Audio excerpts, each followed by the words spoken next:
তো ফ্রেন্ডস, তোমরা সবাই কেমন আছো? আজকে চলে এসেছি আবার একটা নতুন ভিডিও নিয়ে।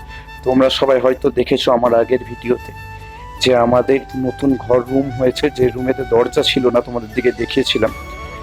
যারা যারা এখন অবধি ওই ভিডিওটা দেখোনি, অবশ্যই নিচে গিয়ে ভিডিওটা দেখো, আই বাটনে বা দেখতে পাবে।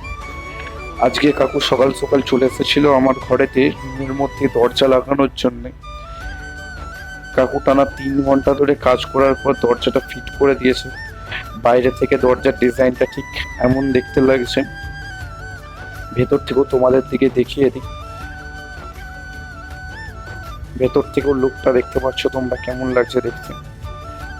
আর এটা দরজার পেছনের দিক। পেছনের দিকটা ছিল এরকম, রুমের ভেতর থেকে দরজাটা পেছন দিকে এরকম দেখতে লাগছিল। তোমরা সবাই অবশ্যই কমেন্ট করে জানাও দরজাটা কেমন লাগছে। আর সন্ধ্যেবেলা ছিল আমাদের ফিস্ট, তাই আমরা 3-4 জন মিলে বেরিয়ে পড়েছিলাম বাগনান গোল্ডেনে বিরিয়ানি কেনার জন্য। সাথে কিনে নিয়েছিলাম চিকেন চাপ।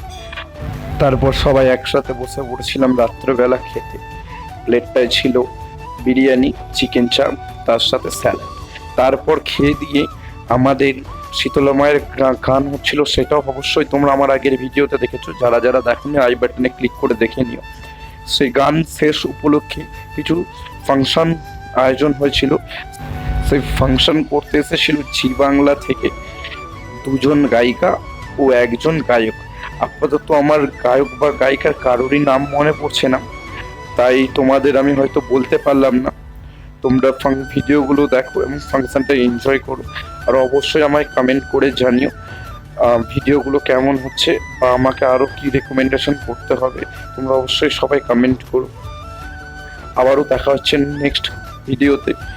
তোমরা অবশ্যই লাইক, কমেন্ট, সাবস্ক্রাইব অবশ্যই করো।